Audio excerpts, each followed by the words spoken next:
5 shots. If you need 6, you're losing. Welcome to this edition of American Shooter. I'm Jim Scouten, and the rules are simple. Draw and shoot 5 steel targets, while the electronic timers record your speed to the 100th of a second. It's the fastest action handgun game of all, the Steel Challenge.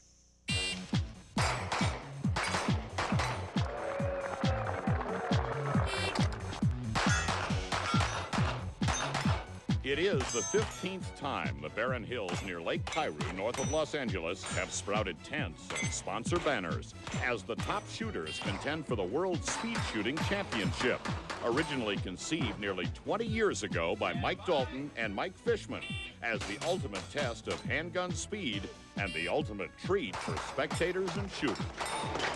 It's not only for the shooters, but spectators, media. Everyone knows immediately what the score is. The success of the shooter, letting it all hang out. Your score is your time, and we put it right to the edge. They let it all go. The 7 stages of fire are both the same and very different. The same in that each has 5 plates to hit with the stop plate wired to stop the clock. But each is a unique challenge, like Outer Limits, with 2 shooting boxes and targets set at 25 and 40 yards. This one separates the winners from the also-ran.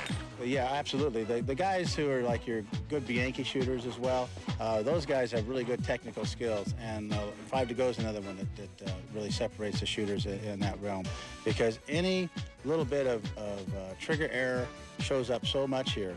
5 to go is 4 12-inch plates set going away from you, but with the stop plate close at the right. It's easy to try too hard. A number of shooters go in there and don't really shoot anywhere near as well as they could have, just because they just really let the mental pressure of trying to go too fast get to them. Stand by. This is a gun-neutral game where a revolver is equally capable. As you would expect, Jerry Micklick had his working for an unquestioned win in the revolver class, while finishing 8th overall for the match. But there's even a single-action class, with Leilani Clark taking the top woman's title. She's better known as Island Girl for her top female win at End of Trail. And there's an IDPA class for steel, hotly contested by the 2 top IDPA shooters. This is Tom Yost with his Smith & Wesson, and here's Ernst Langdon from Beretta as they finish the class just as they did the IDPA Winter Nationals, with Ernst edging Tom by less than half a second. For juniors, this was the year of daughters and dads, with 14-year-old Chelsea Mukon competing with her Bianchi gun, along with her dad, their first try at steel competition. And the French-speaking father-daughter team of Guy and Sandy Destate. He was originally an IPSC shooter in his native Belgium. Sandy's a citizen. She was born here and pretty much born into shooting. And then 14-year-old Jennifer Lohr with her stepdad, and proud to be involved. Do you tell your friends that you go out and shoot? Yeah, actually I do. This weekend, some of my friends wanted to get together and do something. I said, I can't. I'm going to Steel Challenge. They're like, what's the Steel Challenge? I'm like, it's the shooting sports, you know? Everyone from all over the world comes to see how fast they can go. What did your friends say to that? They're like, cool, good luck. And while we're talking fast, remember Casey Eusebio from last year? He's faster now at age 11, winning the preteen category without question as he shot his way to an 11th place finish overall for the match. But it's the best of the pro shooters in the open class who are the show. In the early going, it figured to be a contest between Michael Voigt. So far, so good. And Rob Latham, who won this event in 1985. And Rob looked even more like the man to beat, showing some very fast times on Smoke and Hope, the fastest stage of all, with the 4 large rectangles just 7 yards away. But the deciding stage would be Outer Limits with those distant plates. Doug Koenig was absolutely under control while posting the fastest time for the match on the most dangerous stage. Very dangerous. The most dangerous one in the match. I just wanted to start out a little conservative, make sure I hit the targets. And the way I try to shoot the match is kind of build a score is what I think in my mind. You know, start out a little conservative and just kind of let it happen. Whatever plan Rob Latham had wasn't working. Those extra rounds were costing too much time and costing the match. This is a difficult stage for me, and I knew Doug had a good run, and it wasn't going to be a position where I could give anything up. So I kept pushing, and that doesn't ever work. And it didn't today either. It wouldn't be decided until Doug had his runs on Smoke and Hope, which were not the fastest of the match, but highly consistent. Stand by. And then his final stage, Speed Option, posting the second best time just behind Rob, but winning the cup and the title with the lowest total time for 7 stages of steel. What's the magic in this match? Is it control? You look real controlled this whole time. For me, I'd say just doing what I can do and not worrying about anybody else and just do the runs, you know, consistency. Not try to push, you know. For me, the key is the first run, to do it well. And, you know, even though I've screwed up some of those, but just kind of try to build on it and let it go.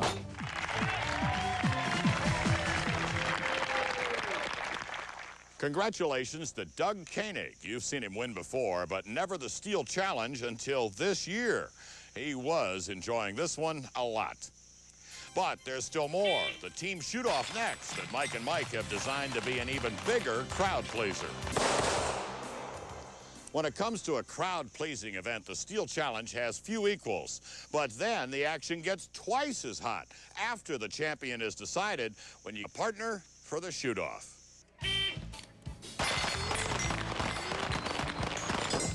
It's entertainment for the crowd, with pride and money at stake for the shooters, as Mike and Mike designed their shoot-off to be twice as entertaining as any other. The top 32 finishers paired in teams. The most formidable numbers 1 and 2, Doug Koenig and Rob Latham. And then the 3rd and 4th finishers, Michael Voigt and Chad Dietrich.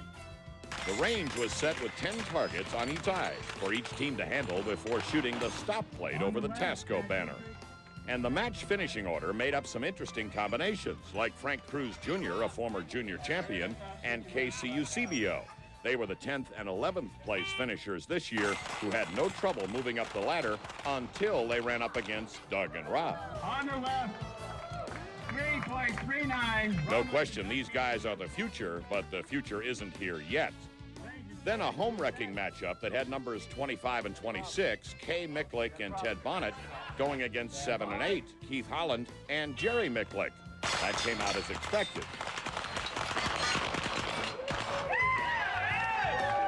Oh, I was very, very close. On the right with a 4.20 compared to a 4.34. Team of Jerry Micklick, Keith Holland. But may not have been Jerry's best decision choosing his skill over his home run. You see what I get? In the finals, it would be the best 4 out of 7 runs, and this year there were no surprises getting to it, with Chad Dietrich and Michael Voigt going toe-to-toe with Doug Koenig and Rob Latham. Teams so evenly matched it went to 3 apiece, with as little as 1/100th of a second between sides. The 7th run would decide it. Stand by.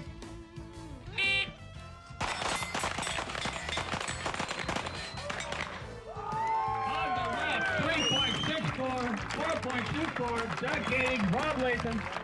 For a little money, a lot of pride, and lots of entertainment, just as Mike Dalton and Mike Fishman intended.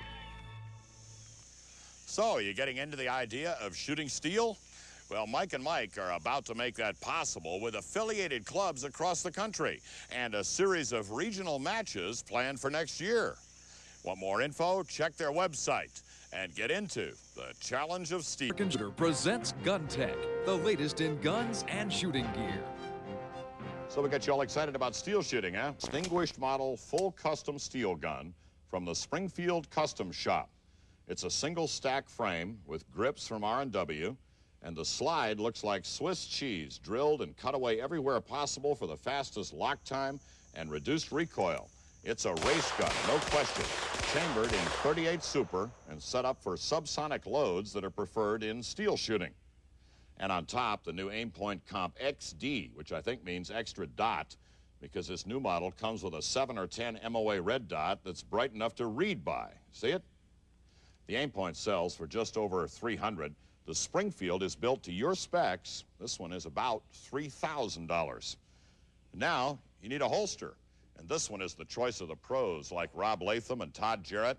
This is Safariland's 011 competition holster, skeletonized in permanently formed Kydex and fully adjustable not only for position and draw, but also for barrel length. So if you're shooting steel with one gun and a short compensator, it'll fit. And so your IPSC limited gun and your open class gun with the huge compensator. So one holster for all sports, very fast, very professional, at about $160 from Safariland. Now here is another brainstorm from those creative Hogue brothers.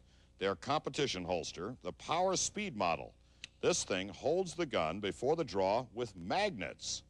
There's a locking mechanism that pins the gun through the trigger guard until it's time for your run, but release it, and the gun just sits there before the start buzzer. And your draw stroke comes straight out with no interference. It's new, the Power Speed from Hogue, for about $120. And that's Gun Tech.